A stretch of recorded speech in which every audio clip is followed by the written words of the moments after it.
Lawrence Bishnoi जो है उसका असली नाम, जैसे हमने आपको बताया, बालकरन बरार उर्फ बल्लू, जो घर का नाम है लॉरेंस बिश्नोई। फिलहाल वो गुजरात की साबरमती जेल में बंद है और साबरमती जेल में बंद रहते हुए उसका नाम मुंबई के एनसीपी के नेता बाबा सिद्दीकी की हत्या में आया है और उस बिश्नोई गैंग ने बाकायदा सोशल मीडिया पर क्लेम भी किया है और बाबा सिद्दीकी के हत्याकांड की जिम्मेदारी भी ली है।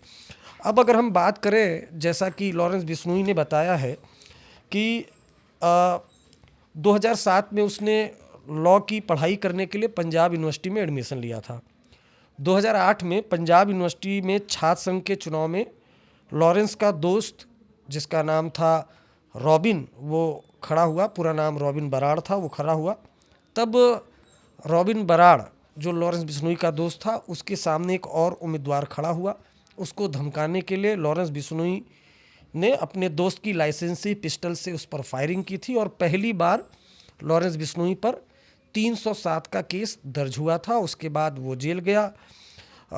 जेल से फिर वो 2-4 महीने में बाद बाहर आ गया और जाहिर सी बात है, पहली बार जब लॉरेंस बिश्नोई जेल में गया, वहीं पर उसकी काफ़ी मुलाकात जो क्रिमिनल माइंडसेट के लोग हैं उनसे हुई होगी। अब 2 महीने जेल में बिताने के बाद उसके बाद फिर वो बाहर आता है, लेकिन इस दौरान खामियाजा ये भुगतना पड़ता है लॉरेंस बिश्नोई को कि वो अपने दोस्त को, जिसको वो छात्र संघ के चुनाव में खड़ा किया था, रॉबिन बराड़, वो चुनाव हार जाता है। अब जब वो चुनाव हार जाता है, तब यहाँ से जो क्रिमिनल माइंडसेट है वो आप समझिए कि वो जेल से बाहर आने के बाद जो रॉबिन बराड़ को जिसने हराया था उस पर फायरिंग कर देता है। उसके बाद 2010 में उसने कॉलेज में अध्यक्ष पद का चुनाव लड़ा, लेकिन हार गया। इस हार का बदला लेने के लिए लॉरेंस और उसके दोस्तों ने जीते हुए जो उम्मीदवार थे, यानी लॉरेंस बिश्नोई के सामने जो जीता था, उसका मार के हाथ पैर तोड़ दिया, जिसके बाद फिर लॉरेंस बिश्नोई को जेल में जाना पड़ा और कई वक्त जेल में गुजारना पड़ा। जमानत से रिहा होने के बाद वो फिर छात्र राजनीति पर ध्यान देने लगा।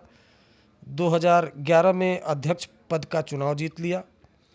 कॉलेज में पढ़ाई के दौरान लॉरेंस की मुलाकात गोल्डी बरार से हुई। अब ये देखिए, गोल्डी बरार का आप काफ़ी नाम सुनते होंगे, क्योंकि बी कंपनी, जैसे डी कंपनी है उसमें दाऊद इब्राहिम है, तो उस कंपनी का सीईओ बताया जाता है छोटा शकील को।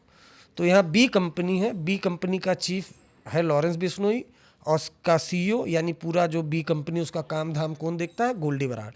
तो गोल्डी बरार से जो लॉरेंस बिश्नोई है उसकी मुलाकात कहाँ हुई थी, कॉलेज में। कॉलेज में मुलाकात हुई। उसके बाद फिर लॉरेंस बिश्नोई, गोल्डी बरार और छात्र राजनीति के बहाने जो पंजाब में सक्रिय थे, पंजाब के छोटे मोटे इलेक्शन में वो लड़ना उन्होंने शुरू कर दिया। उसके बाद 2012 में लॉरेंस बिश्नोई ग्रेजुएट होता है और छात्र राजनीति में अपना दबदबा बनाने के लिए वो गैंग बनाता है, जिसमें संपत नेहरा आते हैं। संपत नेहरा वो शख्स है, लॉरेंस बिश्नोई का दोस्त, हरियाणा का गैंगस्टर, जो सबसे पहली बार सलमान खान को मारने के लिए मुंबई गया था साल 2018 में। उसकी कहानी भी आपको बताएंगे कि पहली बार सलमान खान पर हमले की प्लानिंग लॉरेंस बिश्नोई ने कब बनाई थी। फिलहाल आपको बताते हैं लॉरेंस बिश्नोई के कॉलेज के दिन। 2013 में मुक्तसर में सरकारी कॉलेज में चुनाव में जब लॉरेंस का जो उम्मीदवार है वो चुनाव हार गया, तो उसने जीतने वाले उम्मीदवार की हत्या करवा दी। इसके बाद लुधियाना नगर निगम चुनाव में उसने अपने दोस्त के चचेरे भाई के खिलाफ खड़े उम्मीदवार को भी गोली मार के हत्या करवा दी। तो ये कुछ चीज़ें हैं जिसने उसने हत्या करवाई, और कैसे जो एक छात्र राजनीति है, एक लॉ स्टूडेंट जो कानून का छात्र है, वो कानून को ही तोड़ने लगता है। ये लॉरेंस बिश्नोई के शुरुआती के दिन थे। कॉलेज के दिनों में जो लॉरेंस बिश्नोई है उसकी मुलाकात हुई गोल्डी बरार से और संपत नेहरा से। गोल्डी बरार फ़िलहाल अमेरिका में मौजूद है, पहले कनाडा गया था, फ़िलहाल अमेरिका मौजूद है। और गोल्डी बरार ने ही सिद्धू मूसेवाले की हत्या करवाई थी, पूरी प्लानिंग की थी। और हत्याकांड के बाद गोल्डी बरार से जब मैंने इंटरव्यू किया था तो गोल्डी बरार ने ये स्वीकारा था कि उसने सिद्धू मूसेवाले की हत्या करवाई थी। क्या सिद्धू मूसेवाला का मर्डर आपने ही करवाया? हाँ जी अरविंद जी, वो बात तो हमने पहले भी कबूल करी है जी। जी हम वो चीज करते नहीं जी जो छिपानी पड़े, ठीक है जी। कोई चोर नहीं है जो चोरी करके छिपाएंगे, वो चीज करते नहीं जी जो छिपानी पड़े, और जो करी है जी उसमें वो बताने में कोई अर्थ नहीं है जी। बहुत सोच समझ के करी है जी, जो हमें नहीं लगता कि हमने नजर। क्यों मरवाया सिद्धू मूसेवाले का मर्डर? क्योंकि लॉरेंस बिश्नोई तो जेल में था। पूरा आया कि आप ही ने शूटर अरेंज किए, आप ही ने सारी चीजें की, तो क्यों मर्डर करवाया? सिद्धू मूसेवाले का, सिंगर का मर्डर क्यों, किस लिए करवाया? ऐसा है अरविंद जी, पहली बात तो किसी भी चीज में मैं नहीं है, मैं नहीं हूँ, हम हैं, ठीक है जी। बहुत बड़ा भाईचारा है जी, बहुत सालों की कुर्बानी के बाद, बहुत भाइयों की कुर्बानियों के बाद इतना बड़ा भाईचारा जुड़े है जी। ये सारे भाईचारा नहीं करे है जो करे है लॉरेंस बिश्नोई ग्रुप, काला जी खेड़ी ग्रुप, ठीक है जी। मैं अकेला कुछ नहीं हूँ करने वाला, सारे भाइयों ने रल मिल के करे है जी काम के। मल्टीपल रीजन है जी, ये एक हंकारा हुआ, बिगड़ा हुआ, जिसके पास पैसा जरूरत से ज्यादा था, जिसके पास पॉलिटिकल और पुलिस की पावर जरूरत से ज्यादा, जो मिसयूज कर रहा था, उसको सबक सिखाना जरूरी था जी।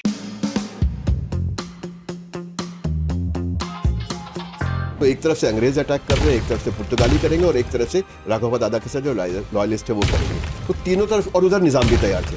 तो ये था कि चारों तरफ से ये मराठे उस समय लड़ने की पोजीशन में नहीं थे। नेहरू जी ने पार्लियामेंट में एक स्टेटमेंट दिया था, जिसमें उन्होंने कहा था कि जो लोग ऐसे पुर्तगालियों के शासन के नीचे रहते हैं, उन लोगों की जिम्मेवारी है कि अपने इलाके को आजाद करें। टोटल कितने लोग थे जब ये अंदर घुसे लड़ने? अंदर घुसे तो 12-13 ही थे बस। हाँ, 12-13 थे मैक्सिमम। क्या सोच के घुसे कि 12-13 लोग आजाद करा लेंगे? पुर्तगालियों को लगा हम तो चारों तरफ से घिरे हुए हैं।